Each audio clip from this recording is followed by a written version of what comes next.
Hello, good afternoon or good night for you all. On day 62, my apologies for being so late and irregular today. Um, we've had a few sessions about visioning and realizing or moving towards creating your vision. And the undercurrent, I would almost say, or that what actually is hopefully growing for you is this feeling of empowerment. Um, and this feeling of empowerment is very interesting and most likely very new feeling for many of us because we are familiar with feelings like confidence and being good at something and know that you have some skills or know that you um, have done something before so you can do it again. So this experience. But empowerment goes actually a lot deeper or comes from a deeper place. And this actually therefore has a very different sense to it. And the main reason, or the biggest reason why it's so important to get into this present state all the time and get aligned with yourself is because that is actually where this empowerment is rooted. That's where it's felt when you feel insecure, if you step into something uncomfortable, then this underlying current is there, like feeling empowered that you know there's a knowing deep inside you that you're able to do it. And actually that you can do anything you like. That's true empowerment. It doesn't really matter what it is, you know you can do it. So that goes beyond being confident about something. It goes beyond being, um, yeah, it goes beyond even having a trust in yourself. It's so much, yeah, so much more powerful. That's probably where the word empowerment comes from. Um, and it is empowering. It's like you empower yourself to take charge of your life and to make decisions what you like to do and go into directions you want to go, despite the uncomfortability, despite the fears that might come up. You know that there is a way to go. So this series on visioning was actually also to create or to touch, no, not to create, but to touch into this feeling of empowerment. Because if you have a heartfelt desire for something you want to be doing once in your life or have been doing in your lifetime, and know what you're here for to do, then you need to go, well, in the same place as being in this heartfelt desire is also this feeling like, okay, I know I have to do this, and I know I can do this. And this, I know I can do this, is empowerment. So actually, it doesn't really matter what you're going to do. So these 5 sessions might, for some of you, be not so important because the things that you do right now in your life are already great. Life has turned already good for you. But you might not have realized the fact that there's a deep empowerment within you that makes you feel differently. And it makes you feel differently in any situation you're in. So you're no longer, how do you say that? It's a beautiful phrase in English, but I forgot. But you're no longer dependent on actually how the circumstances are. You just feel empowered everywhere you are in every situation. And that's a challenging one because you have to have this continent connection within yourself with this deeper inner self presence to feel that empowerment. So as soon as you get into your mind, this feeling of empowerment doesn't go any further than being confident. And And that feels different for other people. So if you can show if you can show that you're coming from an empowerment, then people will react differently to you than that you're coming from confidence, state of confidence. And lately I have actually, for the first time, really be in complete alignment with this empowerment. And it's amazing what in other groups I'm acting. It's amazing what that creates actually. So it creates these unexpected synchronicities or requests which I could not even have imagined that would have happened before if I would have planned it. But somehow I have this radiance now of this deeper inner knowing, and that people pick up on. Yeah, that's actually what I should say. And there's nothing to prove to them anymore.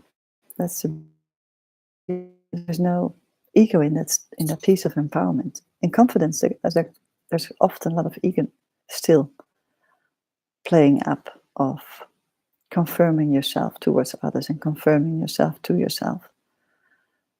But with empowerment, it's not necessary anymore. It's just there. And it doesn't mean that the steps can't be fearful, but then there is a difference between the nuance of fear and uncomfortability. So uncomfortable, I would call something that you haven't done before in your life, and it's kind of like feel like, I'm not sure how I'm going to do that. And a fear is directly related to a trauma you once have had, which is coming up because of a new circumstances that relate you and connect you to that old trauma. Then this real fear in your body, like a contraction or difficult to catch your breath or tension on your chest or whatever it is comes up. But that's very different from feeling uncomfortable in doing something new you haven't done before. So don't get tricked too much in the fact that that everything you seem that you can't do is because there is a fear underneath. Sometimes it's just being uncomfortable because it's new. And once you've done it a few times, then it's no longer uncomfortable. Then it becomes comfortable of okay, so then you've just tried it out and you can add it to your skill set. And if you approach a new thing, which you have to do because you have now hopefully had a clear idea or a direction of your vision, and you want that what you want to create, then most likely you're going to do new things. And when you step into this doing something for the first time, it's really important to feel this deep connection within, because that gives you this knowing that you can do it. That gives you this empowerment inside, this confidence that you can do it, and it's stronger than confidence. It's just this deeper trust.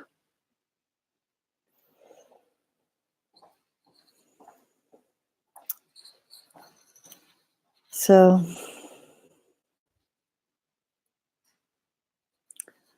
I wish for you all that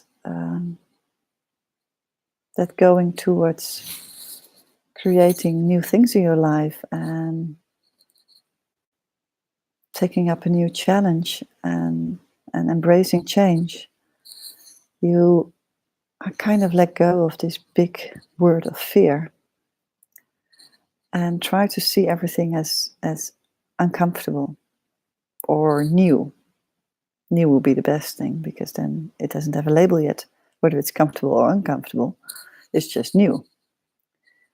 And why should something that's completely new to you, something you haven't done before, be fearful? I mean, there's nothing to fear yet because you don't even know what it brings. You don't even know how it feels.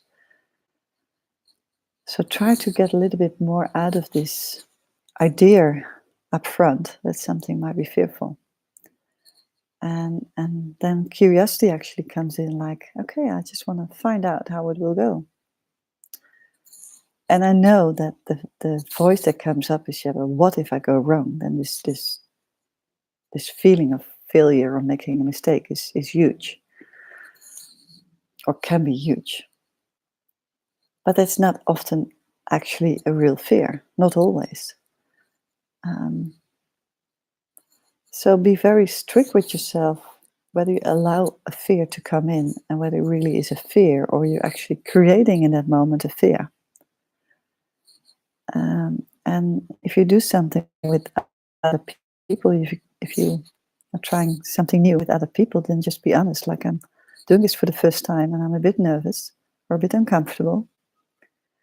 And is it okay if I just try it out? And then I think most people would say, yeah, sure, fine. And then you will probably get the positive feedback at the end, like, you're doing great. And then you already can tick that box, like, okay, I've done the first one and it went well. So not everything is fearful. And linking what you want to do and what you want to change in your life with this heartfelt desire, which is the basis of your vision, or that what you want to change in life, then you're directly connecting to this empowerment, to your own empowerment. And then it's literally moving forward, just taking little steps at a time, baby steps, whatever little step you need to do. You'll find proof. And I know I'm being repeating this for many days now, even weeks perhaps, but you have to make a move. You will not create change sitting on the couch. It will not be done. You have to find new proof by doing new things, that it works differently for you.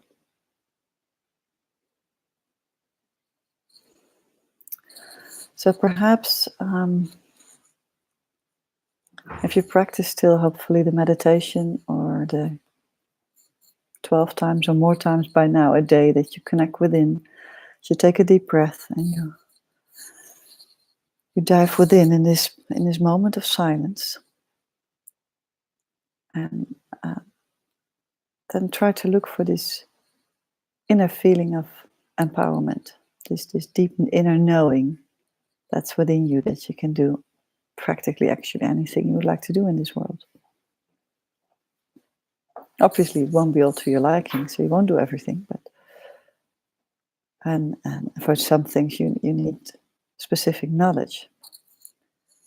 But anything that's within your reach, you can do. And probably a lot more than you think right now. The only thing it takes is a real drive and a full yes, like I said yesterday, I think.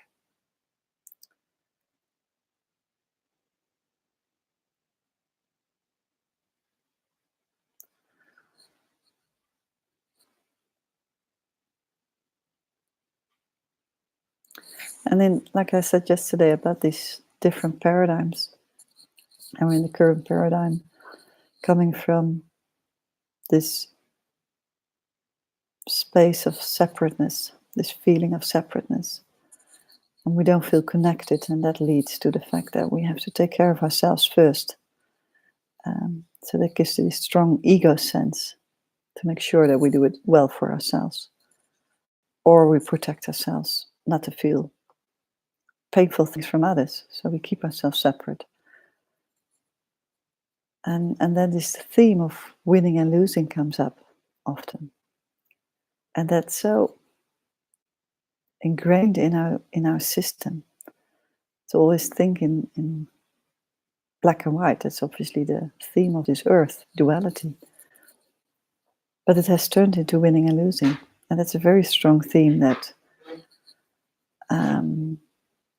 that's programmed within you when you were very young. Playing games, you had to win, or playing sports, you had to win. And the reaction you receive when you lost is already like, okay, it feels like failure, or I haven't been good enough, or could have done better, or those kind of words come up. And of course, in business, we think in the same terms. And in terms of money, you also think in the same terms of winning and losing. So it's a very deep theme, and it comes out. It shows only up in the lower frequencies. The frequencies of victimhood, the frequencies of conflict, the frequencies of rationalization. Even still in the frequency of taking care of others, there's something to win and something to lose. And if you surpass that frequency and move towards your heart alignment, then you move into win-win, which is actually, it doesn't really matter. You don't want anyone to lose. You both want to win. And it's more that the play itself becomes more important than the fact that no, you actually just don't want to lose. You don't want that someone loses. So you always take care of that, the other party, or the other party is also winning, or has this feeling that it has won. So you're able to look at more perspectives at that moment. And then if you surpass that level of frequency, and you really feel connected at a deeper level with others, then winning or losing becomes completely irrelevant. It's not a theme anymore. You can't even think in those themes. But right now, up until, while we're still in this paradigm of this current frequency on Earth, where we actually, most of us are just acting in the lower frequencies on this planet, then this theme of winning and losing is very dominant. And in this journey of awareness, you will notice that you will feel different about this theme. And I'm not going to say much more about this now, because I'm just going to let this do its work within you unconsciously, and I will come back to it another day. But it's really an interesting thing to play about, because it comes up in every little detail. And when you want to take on a new challenge, you also think in the fact what you can win and what you can lose by doing that. And then you're most likely thinking losing. You can lose the fact that you miss out on something, so you don't really choose because you want to do it all, or you want to make sure that you actually don't make a choice. Then all the options stay open. This fear of missing out on something, but that's also kind of a fear of losing, actually. And of course, you can lose your dignity, yourself, or your respect for yourself, or the way you look at yourself. So then comes this fear of failure comes in, and then you feel you've lost. You were not good enough.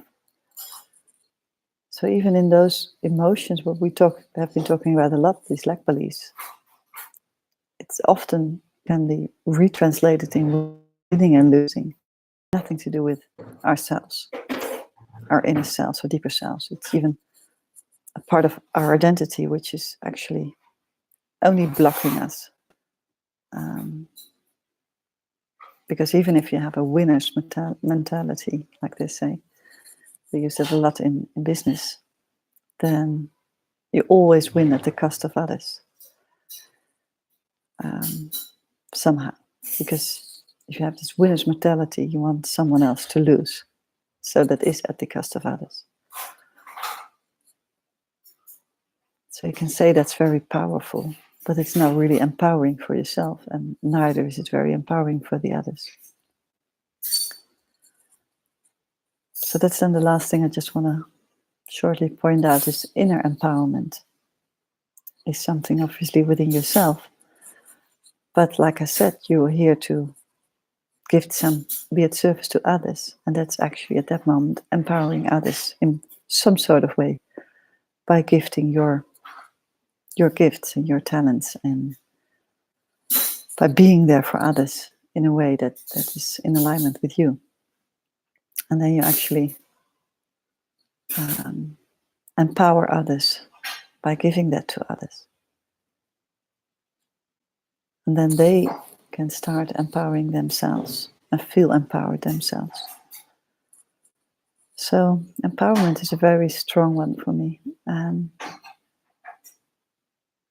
It's actually, for me, actually the main goal for working with groups in a program like this, that people really feel empowered, because then you feel like you can do anything, and then you're not. I still can't find that expression. Anyway, you take charge of your own life. You make the decisions you have to make for yourself and for others. So tap into this feeling. Try really to sense how this feels to feel empowered. It literally makes you feel, literally rise up and makes you feel bigger than your body. Your radiance gets larger than you actually are physically. And it feels good. It feels very strong and solid. Solidness is another word I use for it. Okay, well, I'm going to leave it for here, and I'll see you back tomorrow. Okay, bye.